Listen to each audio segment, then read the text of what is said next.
una persona bastante callada, pero muy entrañable, y siempre le gustaba mucho hacer vida familiar con todos.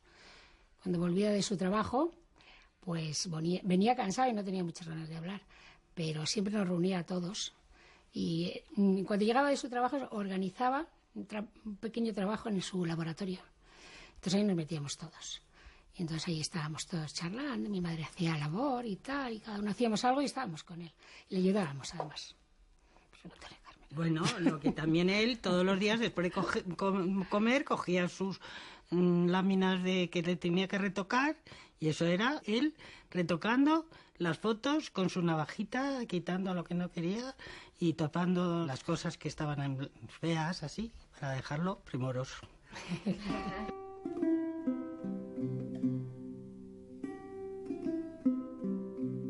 José Ortiz Echagüe nació en Guadalajara en 1886, es alcarreño de nacimiento, pero a los pocos meses de nacer la familia es destinada a Logroño. Su padre era militar y recibe nuevo destino en esta ciudad. Precisamente en Logroño es donde transcurre la infancia y la primera adolescencia. En 1903 Ortiz Echagüe ingresa en la Academia de Ingenieros Militares de Guadalajara. En realidad va a seguir un poco la saga familiar. Allí va a permanecer durante 6 años. En 1909 se licencia e inmediatamente es destinado con su unidad al norte de África, con la función de fotografiar también la ubicación de los campos enemigos en las tensiones cautivas de Globo.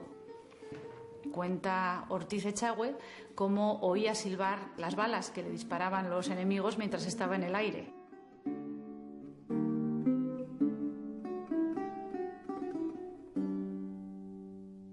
Yo me acuerdo una vez que fuimos a un pueblo que les mandó vestirse a las chicas, y cuando ya estaban, mi padre vio que no tenían el traje que tenían que tener, que lo habían transformado, sí. Y se puso indignado. Lo habían estropeado ese traje. Sí, que estaba a medias. Entonces se enfadó muchísimo. Y bueno, se enfadaron con nosotros, que yo creo que nos sacaban a pedradas. Porque mi padre no tenía pelos en la lengua, entonces decía lo que pensaba. Y bueno, cómo se pusieron con nosotros. De ahí salimos zumbando, ¿eh? El conde de Artal decide regalar al ejército español 3 aviones y encarga a José Ortiz Echagüe recogerlos en el velódromo de Kublai. Pide permiso al conde de Artal para transportar uno de esos aviones, pilotándolo él mismo, haciendo el trayecto de París-Tetuán en 3 jornadas, lo que era una verdadera osadía en ese momento. Y cuando Ortiz Echagüe tiene que despegar, hace un tiempo fatal, él se empeña, inicia el vuelo, y cuando está cerca de Burdeos, que era la primera de sus escalas, el avión se le incendia, consigue aterrizar, a él no le pasa nada, pero el avión acaba completamente destrozado. Consigue recuperar las piezas metálicas, se las lleva a Tetuán y una vez en Tetuán consigue reconstruir el avión. Ese fue el origen de la industria aeronáutica en España. Lo que pasa es que era un hombre que tenía con muchas facetas, ¿no? Entonces tenía la mente de ingeniero y emprendedor, de empresario y tal, y luego era un artista, ¿no? Que es raro, ¿no? Encontrar una persona que tenga ese cerebro múltiple. Cuando le llamaron ya para montar la SEAT, no te creas que tenían muchas ganas. No, era un hombre familiar que él trabajaba como puede trabajar cualquiera, lo que pasa que él creó casa y fundó la SEAT, y luego como hobby hacía sus fotos.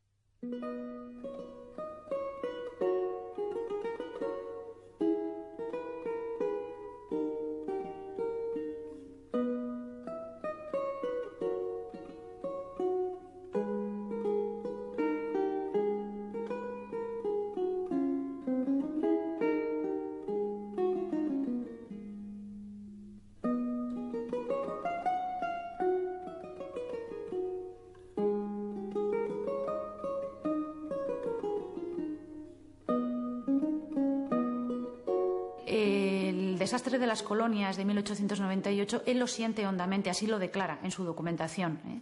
Y ver a sus tíos, a sus parientes regresar de esas colonias enfermos, en malas condiciones, pues realmente le impresiona. Y es algo que cala muy hondo en este joven. Quizás por esa razón, digamos que entronca mucho o se va a identificar con el planteamiento, con la visión que tienen los 98istas.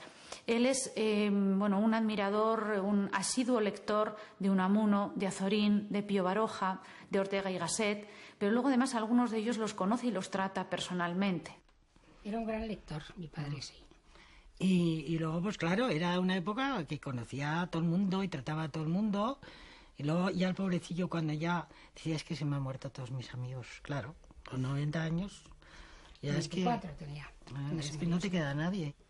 Creo que mi obra adolece de los defectos y las virtudes de la generación del 98. Es la única ascripción que Ortiz Echagüe admite a lo largo de su vida. Era bastante callado, porque eso, yo creo que hacía tantas cosas que se cansaba y ya no quería hablar. Pero cuando íbamos de viaje, es que te contaba una de cosas y además como era, que tenía una cultura impresionante y una cabeza de un memorión bárbaro, pues que es que era una enciclopedia, te iba contando todo y es que era divertidísimo, era genial. Él le decía que quería que no me casara, sí, la única que le acompañaba en esa época, porque Carmen ya estaba casada, fueron los últimos años míos de soltera. Y lo pasamos fenomenal. No le importó nada que yo me casara, yo creo que le hizo ilusión. Bueno, porque creo que ya la segunda, que era la única que le quedaba, somos dos chicas, yo creo que que le fastidió mucho. Mi pobre marido lo recibió fatal. Le quería mucho la Carmen, ¿no? Sí, pero... Además estaba se casaba con un belga, pero no le importaba eso. Que fuera. Ya después ya le tomó cariño porque ya... ¿Que no le hizo gracia que fuera belga o que no, fue? Que le hacía gracia que yo me tenía casara. celos. Que no quería que me casara, quería que estuviera con él siempre. Él no se separa de la realidad. Siempre está cercano, siempre está próximo a lo que capta su objetivo. Pero sí que es cierto que él monta la puesta en escena. Siempre utiliza gentes de los lugares, nunca emplea modelos de profesionales en un estudio, no, él se desplaza, a veces con muchísimas dificultades, porque no nos olvidemos que en aquella época los medios de transporte eran muy precarios. A veces se les acababan las carreteras y tenían que atravesar campos de trigo para llegar al destino que él tenía prefijado, y que iba corrigiendo los mapas Michelin que entonces editaban, los iba corrigiendo porque tenían errores de cartografía. Bueno, pues él vence todas las dificultades para llegar a los sitios en los que él sabe que hay algo que merece la pena fotografiar. Lo que pasa es que en esa época, en España, la gente tenía los trajes, ¿eh? Claro. La gente tenía sus trajes para las fiestas de los pueblos. Entonces no había ningún problema de encontrar trajes. Sí, las mujeres y todos. todos. ¿Qué han hecho con ellos? Pues yo tengo algunos yo tengo algún botón de plata. Yo creo que luego la gente, después de la guerra, que estaba la gente tan mal, si había un poco de plata y le daban por los botones o por lo que sea, lo vendería. Por eso cuando yo vi esa cosa tan bonita, todas joyas de plata, que eran de plata, todos de oro no había casi nada. Sí, lo de Berca, de Salamanca. Pues digo, ay, qué pena, porque todo esto... Y dicen, no, hemos comprado una cosa entera, que nos la han ofrecido, no sé lo que les habrán pedido de dinero. Claro, todos esos trajes no estarían en los museos. Nosotros teníamos, Montehermoso le chiflaba, el pueblo de Montehermoso le chiflaba, y teníamos un sombrerito de esos.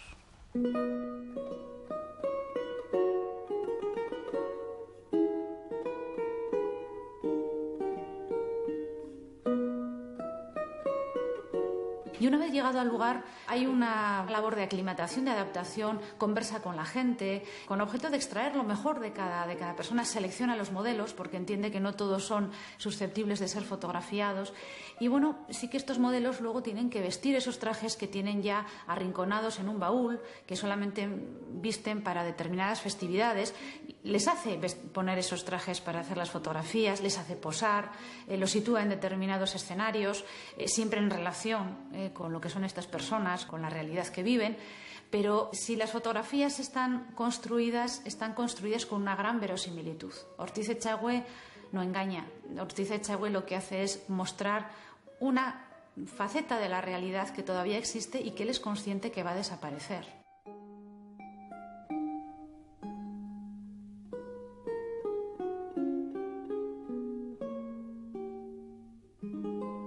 Y llegábamos al pueblo y entonces él ya se había puesto más o menos en contacto con las autoridades. Llegábamos allí, enseguida salían todos a recibirnos, entonces salían las que tenían los trajes o lo que fuéramos a retratar, y entonces se organizaba allí el folclore como si fuéramos a filmar una película a largometraje.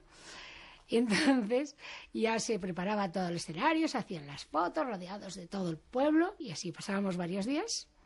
Y nada, era todo muy, muy útil, se hacían muchas cosas esos días. Tú eras un poco pequeña todavía. Sí.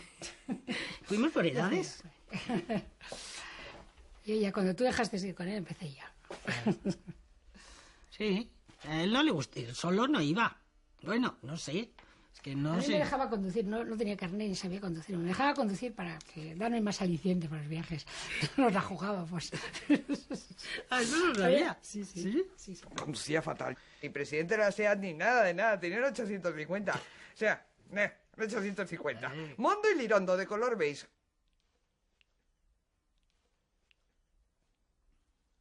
Lo primero, la lucha contra el sol. Él decía que el sol era el enemigo del fotógrafo, porque cuando llegaba venía una nube y le ocultaba el sol. Y entonces ya esperar que saliera el sol. Y luego nada, pues hacer las fotografías y luego se subía a los sitios más inverosímiles. Se subía ahí a las torres más altas del castillo. Mi madre gritaba, Pepe, que te matas.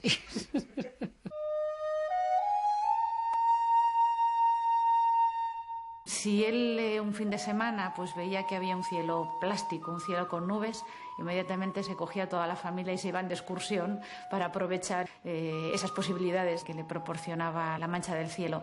Pero sí que aprendió ya, sobre todo en la última etapa de su producción, que no era necesario esperar a que hubiera un cielo en condiciones, sino que se podían obtener fotografías en un día adecuado de cielos y luego, pues si una fotografía salía con un cielo insulso, pues añadirle, superponerle un cielo de nubes y de esa manera pues obtener el efecto plástico que se busca.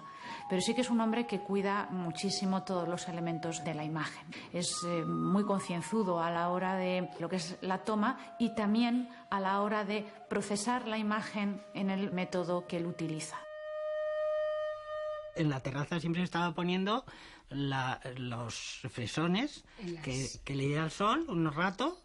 Eran unas prensas de cristal y que luego metía el negativo hecho en papel y le ponía el papel que usaba él de dibujo sensibilizado y le ponía al sol. Pero unos ratos tenía que estar al sol y luego ya y decía, papá, que no se te olvide que tienes ahí puesto eso. Me daba miedo que se le pasara el tiempo. Y luego a la cubeta Ay, que era muy bonito, con el agua, con el serrín, iba saliendo ahí todo. La imagen, y era como muy bonito eso.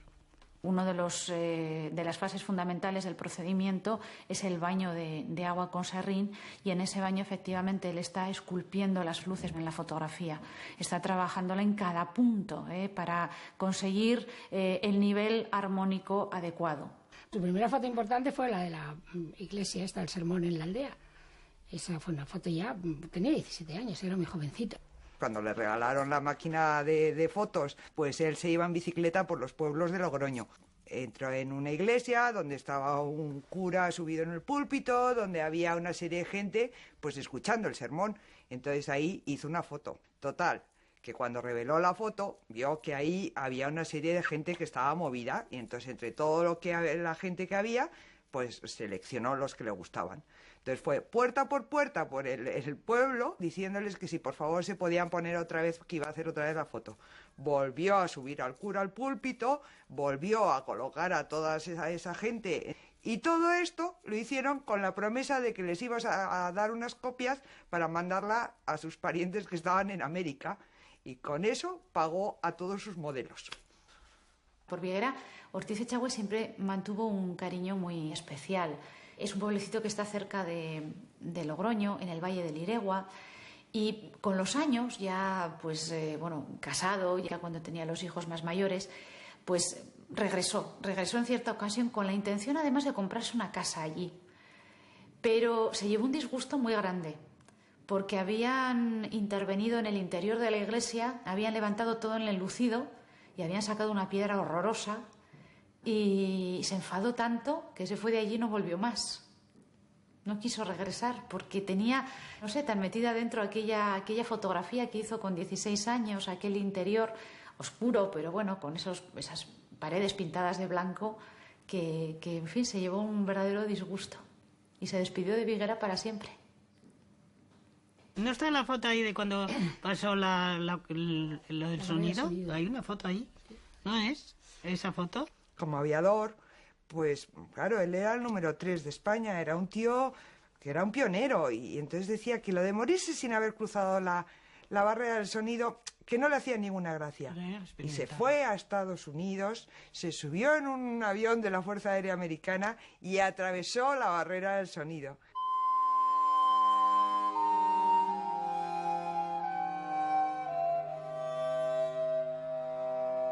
Fue un golpe durísimo, durísimo para él, el perder a sus 2 hijos mayores. De hecho, hay fotografías de esos 2 hijos cuando están embarcando en el crucero Baleares. Y entonces, pues se cogía unos barcos que había que les llamaban bows y se iba a coger barcos rojos. Y entonces mi padre dijo, qué horror. Y el otro estaba en Galicia para entrar a los Baleares. Entonces dijo, este se va con el otro. Porque esto de que vayan esos barquitos, que son una porquería de barcos, y cogen otro barco más grande, y que veía que era una locura. Y entonces los juntó a los 2, y cuando luego el Baleares se hundió, con los 2 se tiraba de los pelos. Le parecía que él era el culpable, que hubieran muerto sus 2 hijos. Que uno podía haber muerto, o sea, el otro se podía haber salvado. Después de la Guerra Civil Española, publicó el libro de Pueblos y Paisajes, que él ya tenía preparado antes del estallido del conflicto bélico, pero que no pudo publicar en ese momento por razones lógicas. Entonces, una vez publicado su segundo libro, encontró que otra de las tradiciones españolas que tenían bastante arraigo eran las religiosas. Y un día, paseando con su coche por Burgos, abandonaba ya Burgos camino de Madrid, pasó cerca de la Cartuja de Miraflores y vio a 2 cartujos. Rápidamente paró el coche, se bajó, empezó a dispararles fotografías. Los monjes no podían hablar, pero Ortiz Echagüe les entregó una tarjeta suya. Y bueno, fue a Madrid y vio los resultados de los negativos, no le gustó y entonces pues los desechó. Y al cabo de unos meses suena el timbre en su casa y sale a abrir y se presentan los 2 monjes cartujos que venían a ver el resultado de las fotografías que él había hecho. Entonces, bueno, pues Ortiz Echagüe les explicó, pues miren, no han salido bien las fotografías, no son fotografías presentables, y entonces le invitaron a pasar una semana con él en el monasterio, que era toda una oportunidad, porque la Orden Cartuja es una de las órdenes más cerradas, es una clausura muy rigurosa, y bueno, y de aquí a Ortiz Echagüe lo nombraron fotógrafo oficial de los cartujos.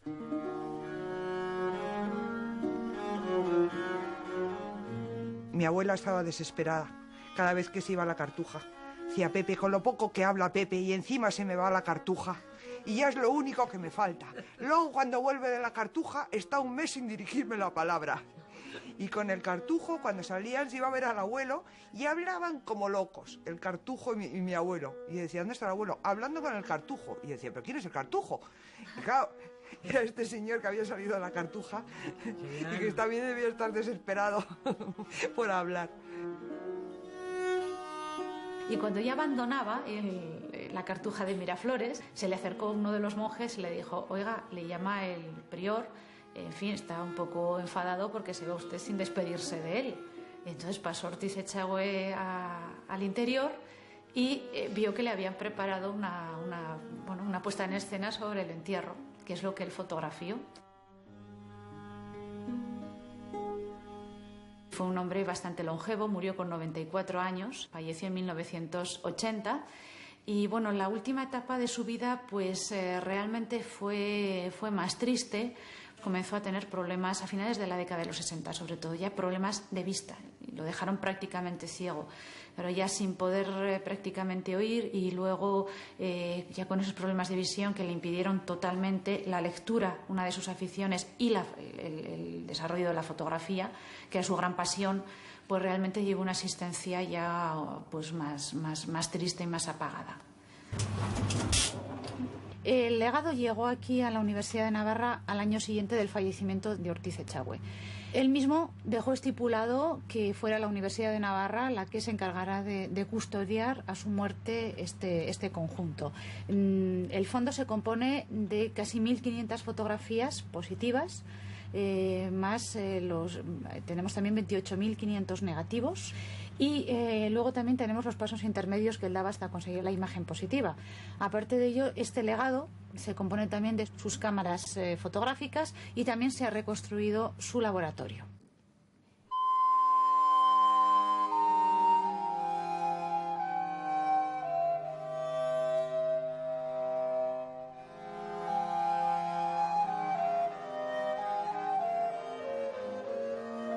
La tradición yo creo que es la palabra clave en la obra de Ortiz Echagüe. Y bueno, él es consciente de las líneas que la fotografía ha adoptado en otras escuelas, en otros focos, porque él, exponiendo a todo el mundo, está al tanto de lo que están haciendo otros autores. Pero él dice que realmente para los temas que a él le interesan fotografiar, él hace la fotografía que mejor se ajusta. Y él dice, yo acepto gustosamente el epíteto de arcaico. Yo lo que quiero mostrar es la tradición y creo que los modos más adecuados para mostrarla son los que yo utilizo. En el año 1960, cuando el tipo de fotografía que hace Ortiz Echagüe pues está desfasada, en fin, ya había recibido ese calificativo de arcaico que él asumía perfectamente, el Museo Metropolitan de Nueva York le prepara una exposición personal titulada Spectacular Spain, en la que se muestran 89 fotografías intercaladas con grabados de Goya. Esa es un poco la consideración que se tenía de Ortiz Echagüe. Es un gran fotógrafo, un gran maestro de la fotografía.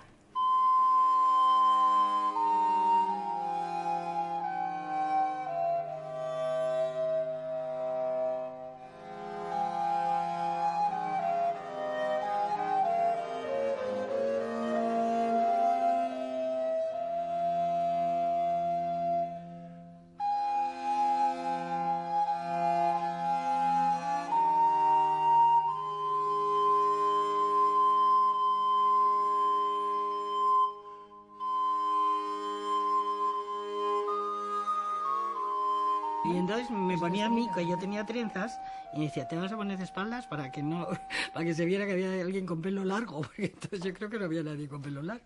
Las permanentes, que esas que se hacían. A la visinia. Y entonces me ponía a mí, pero me ponía de espaldas. Y bueno, de frente también. Esta, la de las trenzas. Me acuerdo muy bien de ese día. Yo también fui modelo. No sé, voy a tener que poner esta.